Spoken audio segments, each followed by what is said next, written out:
Okay, so we'll continue with this scheme. So A was the initial concentration of the reactant at time t, x mole per dm cube of A has reacted. So what is the remaining concentration of the reactant A? The remaining reactant concentration is A minus x. So the concentration of A remaining at time t is A minus x. Concentration of B at time t is equal to y, and concentration of C at time t is equal to z. Concentration of C at time t is equal to z, and remember this mathematical condition, x is equal to y plus z holds good for parallel reaction. Okay, so let us calculate the rate of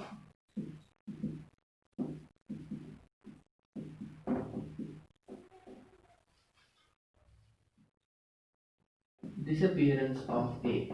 So what is the rate in which the reactant A is undergoing the reaction? So rate of disappearance of A, okay, is nothing but minus dA by dt. So we are going to the basic definition of rate of a reaction. How do you define rate of the reaction? Rate of the reaction can be expressed either in terms of rate of change of concentration of the reactant or rate of change of concentration of the product. So I am here expressing the rate in terms of rate of variation of the concentration of the reactant. So minus d by dt of the concentration of A at time t, that is minus d by dt of what is A at time t? A minus x, which is equal to, A is a constant, so its differentiation is 0, so minus into minus becomes plus, so you get plus dx by dt. It is the rate of the disappearance of A, the rate in which reactant A is reacting. Now let us consider or calculate what is the rate of the main reaction, what is the rate of the first step, which is nothing but the formation of product B. So rate of formation of B is equal to, so the rate of formation of B is nothing but dB by dt. So rate of formation of the first step, rate of formation of product B is nothing but the rate of the first reaction.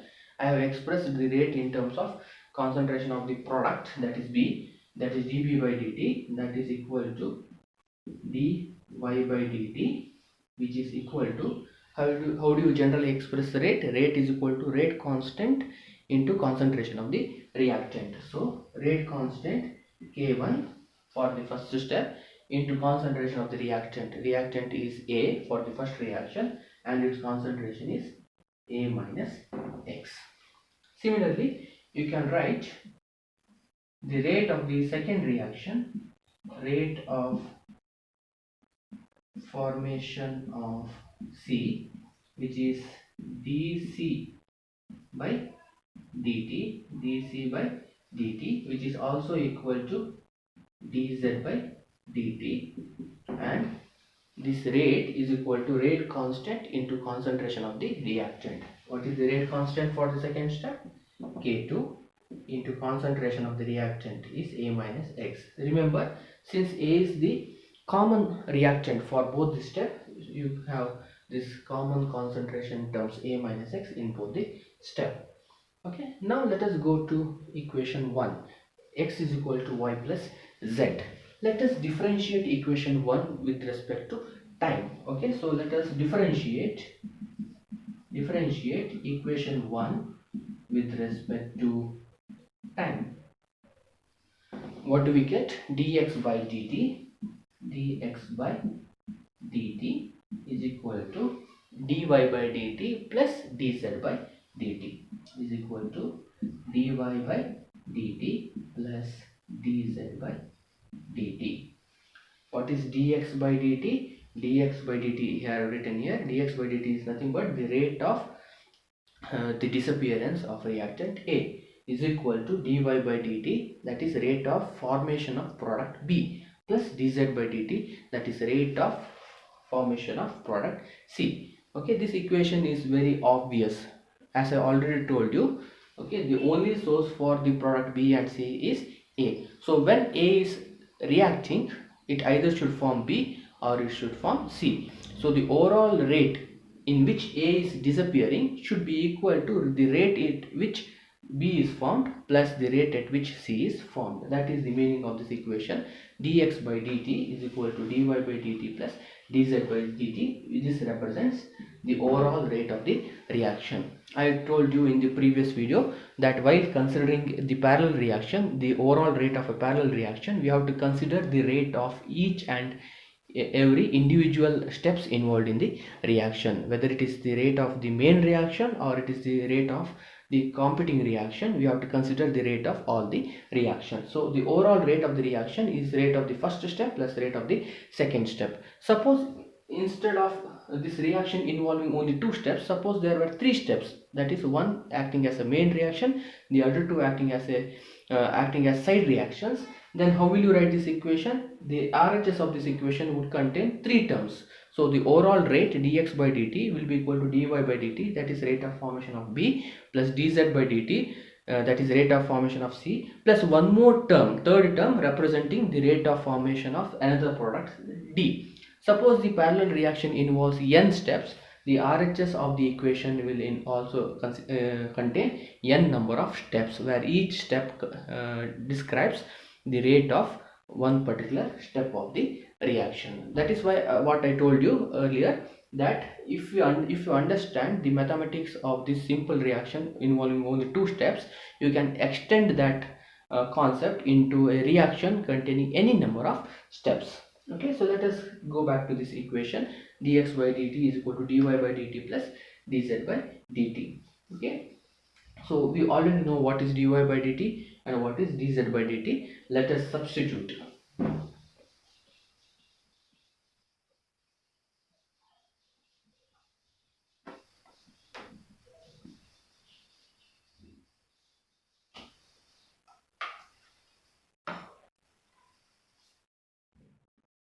So dx by dt is equal to dy by dt is the rate of the first step, that is k1 into a minus x, plus dz by dt is the rate of the second step, that is k2 into a minus x, or dx by dt is equal to, here you have a minus x is the common term, let us factor it out. So a minus x is common, so you have k1 plus k2. Okay, now this is in the differential form, and I already told you in our previous discussion that it is sometimes always better to express the rate in the integrated form. So before taking integration, we have to rearrange this equation in such a way that all the terms containing this variable x are on one side of the equation, and the terms containing the other variable t should be on the other side of the equation. So let us rearrange this equation so that we get dx divided by a minus x, both terms contain variable x, is equal to k1 plus k2 constant. So you can keep this constant either on LHS or RHS into dt, k1 plus k2 into dt. Now let us integrate. Okay, now let us integrate. You get integration dx divided by a minus x is equal to k1 plus k2 is constant, so k1 plus k2 into integration of dt, let us integrate. Minus ln a minus x is equal to k1 plus k2 into integration of dt is d plus integration constant c,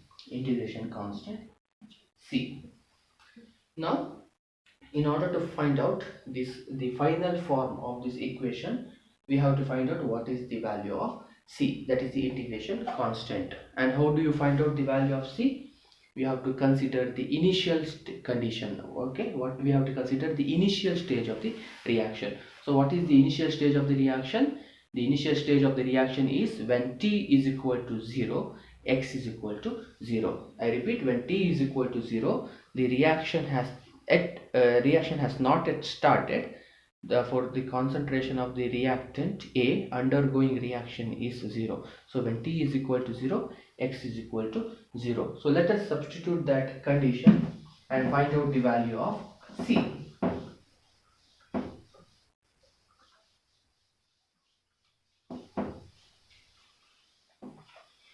So when t is equal to 0, x is equal to 0 is the initial condition. So if we substitute this initial condition here, we get minus ln a minus 0 is equal to k1 plus k2 into 0 plus c. Therefore we get the integration constant c is equal to minus ln a. C is equal to minus ln a. So if we substitute, okay, if we substitute equation 3 in equation 2, okay, we get minus ln of a minus x is equal to k1 plus k2 into t minus ln a. Or let us take this ln a term to LHS. You get ln a minus ln a minus x is equal to k1 plus k2 into t. k1 plus k2 into t. Let us apply the rule of logarithm. Log a minus log b is log of a by b. You get ln of a by a minus x is equal to k1 plus k2 into t. Therefore, what is k1 plus k2? That is the overall rate constant of the reaction.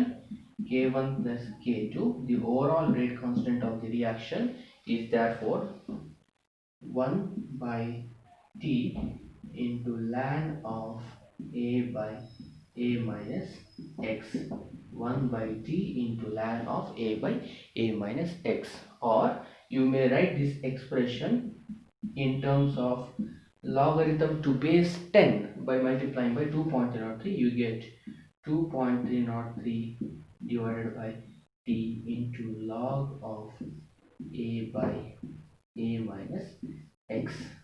Okay, so this is the expression for the overall rate constant of a parallel reaction. What is the overall rate constant? It is the sum of the rate constant of the main reaction as well as the side reaction is equal to 2.303 divided by t into log of a by a minus x. Okay, or you can express in terms of natural logarithm. So if you look carefully at the RHS of this equation, this is a very familiar term. Okay, so the RHS of this equation is nothing but representing the kinetics of a first order reaction. Okay, it is not a surprise because the reaction, parallel reaction that we have considered, that is A giving B or A giving C, this parallel reaction, both the steps are first order reaction. A giving B or A giving C is a first order reaction. So the final expression for the rate constant is similar to the expression for a first order reaction. So it is not a surprise. So the only difference that we have here is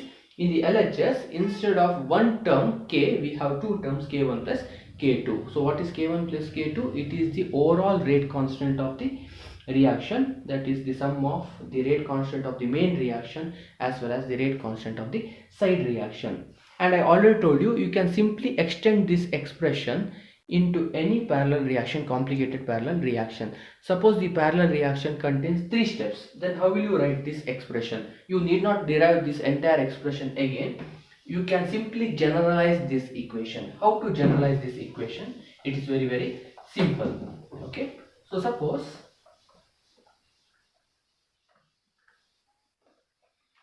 if you consider this parallel reaction containing 3 steps, where this is the main reaction, A giving B is the main reaction, whereas A giving C and A giving D are the competing reactions. So let K1, K2, K3 are the rate constants of the reaction. So again, each step involved in the reaction is a first order reaction. So how will you write the overall rate constant? So the overall rate constant, okay, is nothing but K1 plus K2 plus K3. Okay, instead of K1 plus K2, now we are writing K1 plus K2 plus K3. That is the sum of the rate constant of main reaction as well as the side reaction is equal to 1 by T into ln of A by A minus X. Or you can also write it as 2.303 divided by T into log of A by A minus X. So there is no change in the RHS okay, of the equation. The only thing you have to modify is the LHS of the equation, that is K1 plus K2 plus K3. Suppose if you are considering a parallel reaction containing n number of steps, then also you can use this simple equation to express the rate constant. The only difference is in the LHS you have sum of n rate constants, K1 plus K2 plus K3 so on plus Kn is equal to 2.303 divided by T into log of A by A minus X. So if you remember this expression, you can extend into any parallel reaction, a first order parallel reaction containing any number of steps.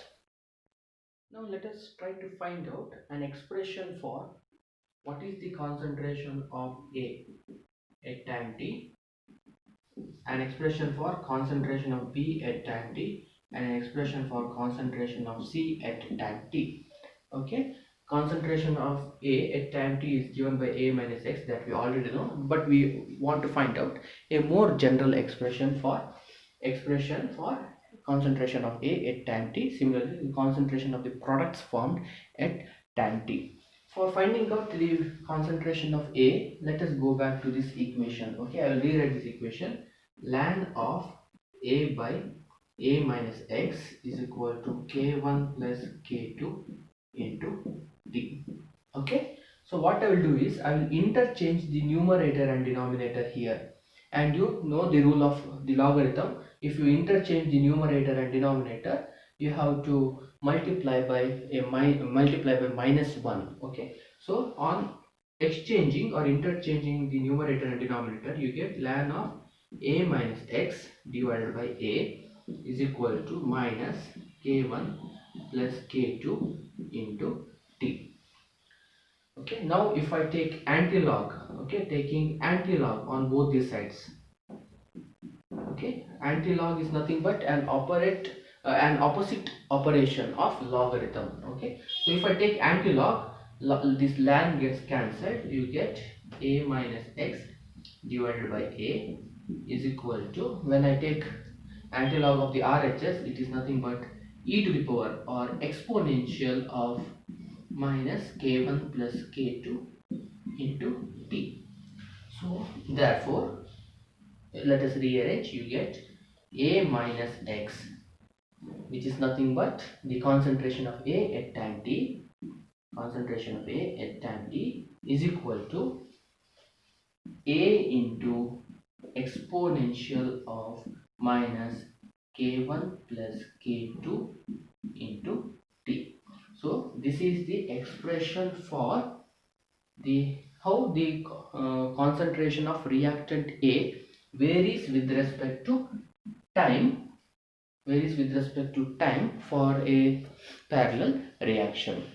As you can see here, okay, which is very similar to the characteristic of a first order reaction. What happens to the concentration of the reactant A? The concentration of the reactant A decreases exponentially with respect to time, because you have a minus term associated with time. So as time increases, the concentration of the reactant A decreases exponentially with respect to time. This is a characteristic of a first order reaction. Now let us find out an expression for concentration of B and concentration of C at time t.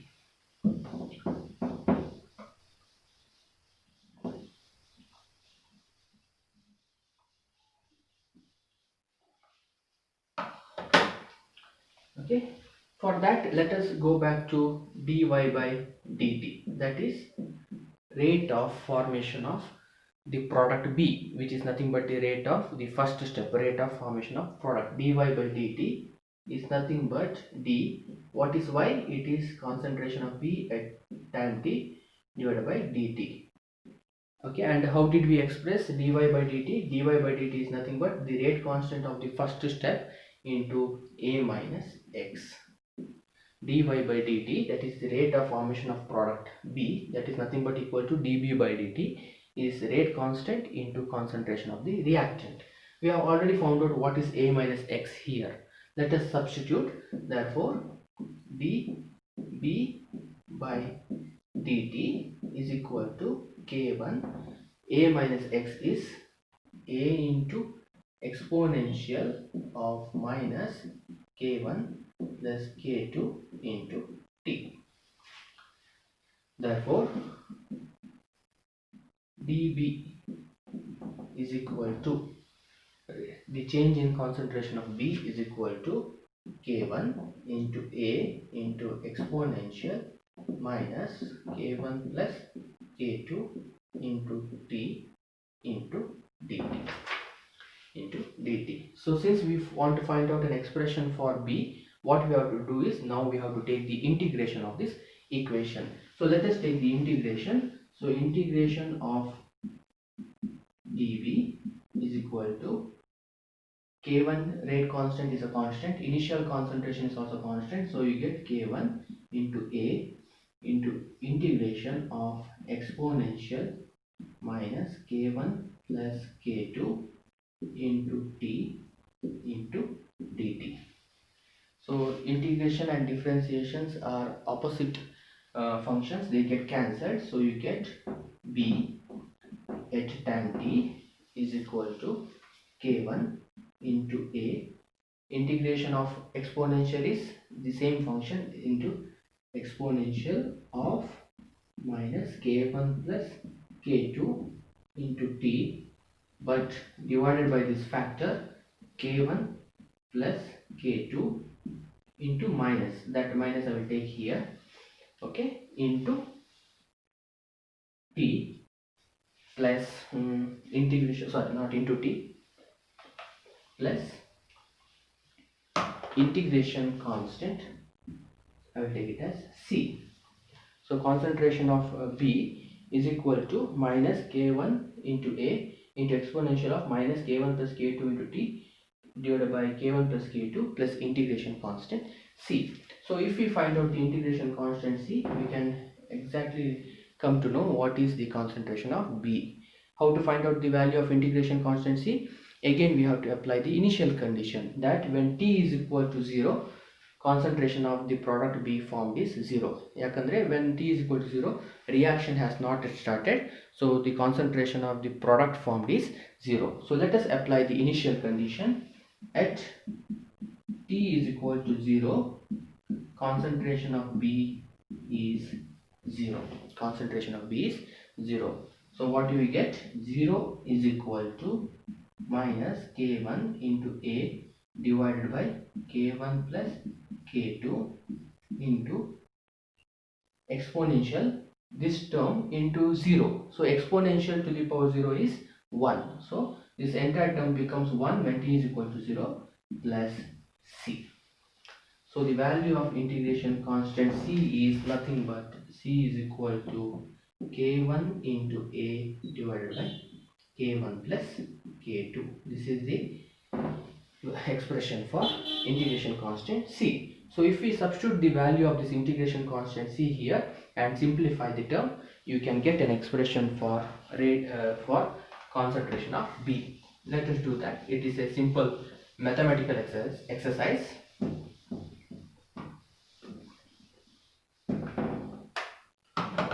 So therefore, concentration of B at time t is equal to minus k1 into A divided by k1 plus k2 into exponential minus k1 plus k2 into t plus C. What is C?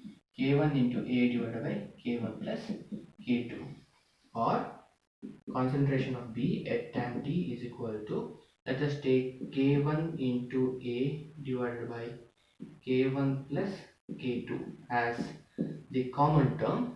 So you get this term, I will write first now. So 1, everything I have taken it as a common term, so this term becomes 1 minus exponential of minus k1 plus k2 into t,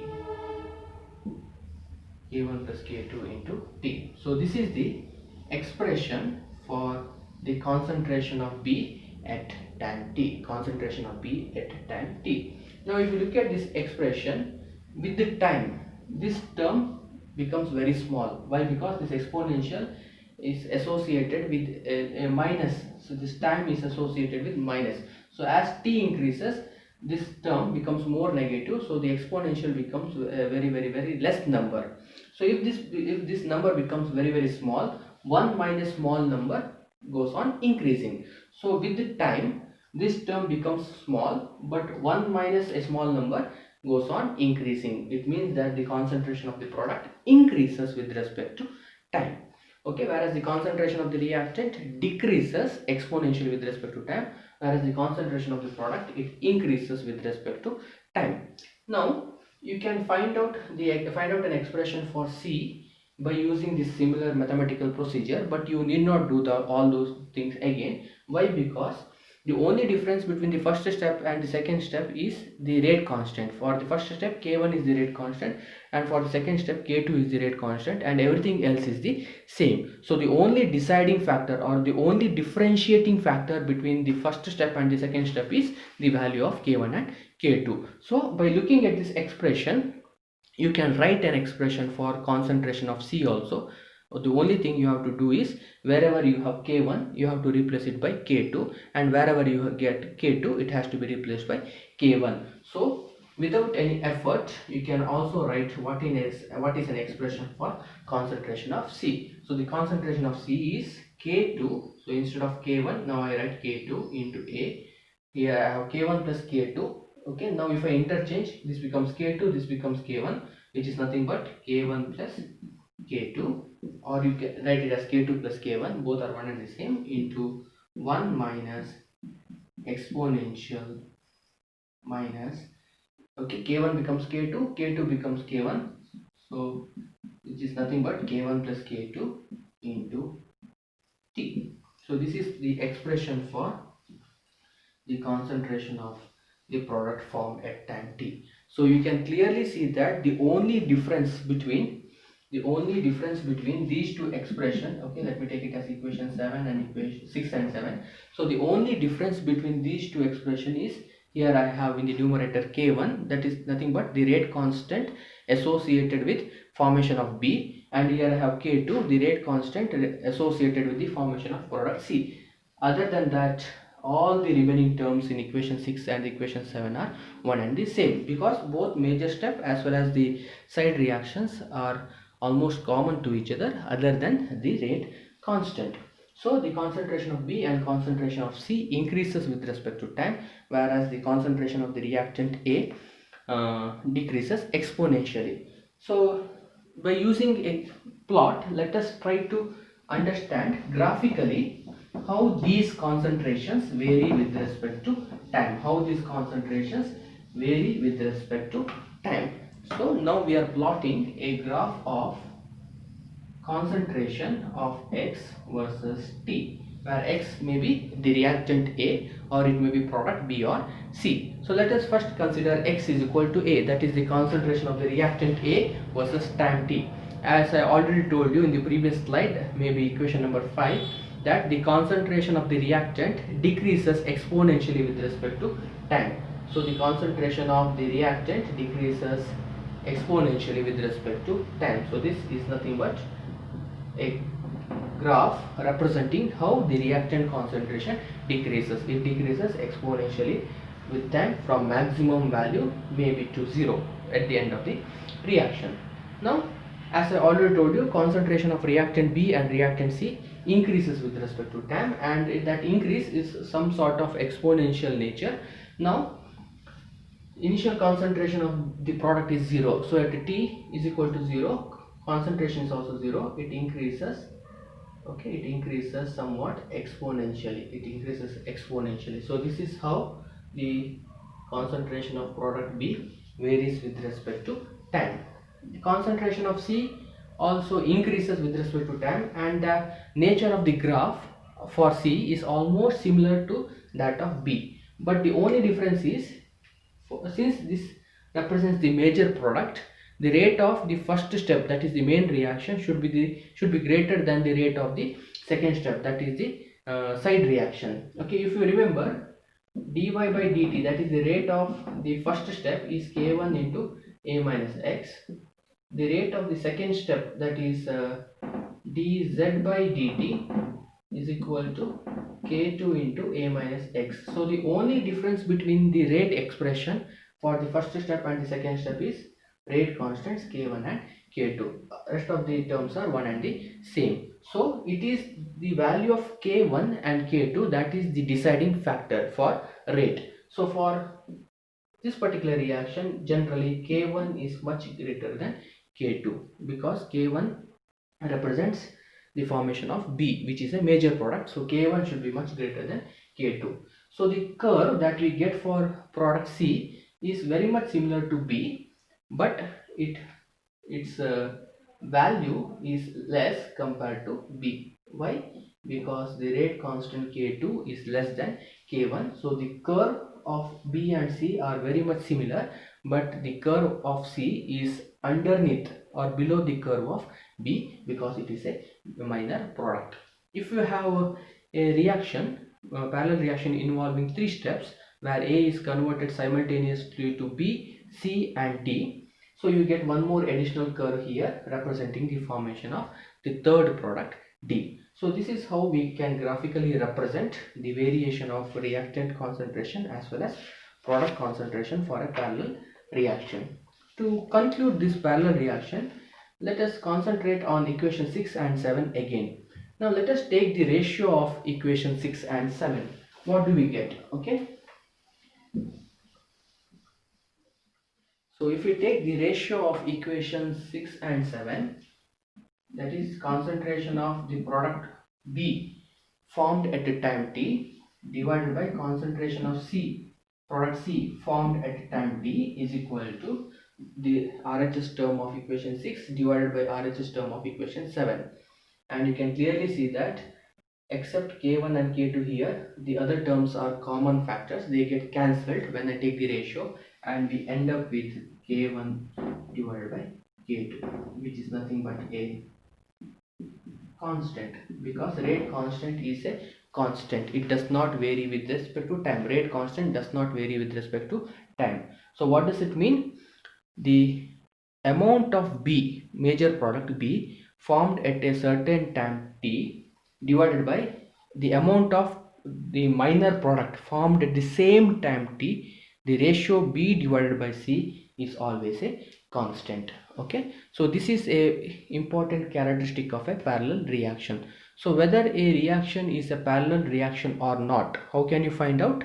You can find out by taking this ratio. If the concentration of B divided by concentration of C turns out to be a constant with respect to time, it means that it is a parallel reaction. Okay, it is a parallel reaction. Say for example, if you have a parallel reaction like this, okay, you have three steps k1, k2, k3. Okay, now how will assure that it is a parallel reaction? Okay, how will you find out is just take any one of this ratio.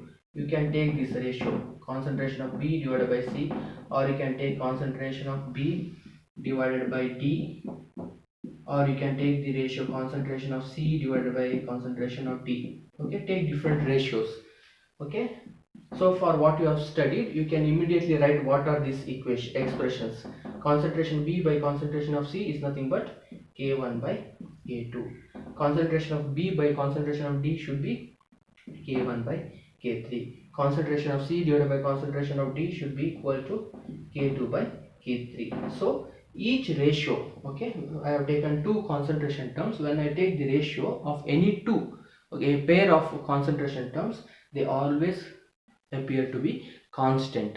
Okay, so if I take the ratio of concentration of product at different time intervals, every time the value of that ratio is same or constant. This clearly indicates that the reaction is a parallel reaction. But remember, this discussion is true if each and every step of the parallel reaction has same order. Now repeat martene, the discussion that I have discussed at this end here, this discussion is valid.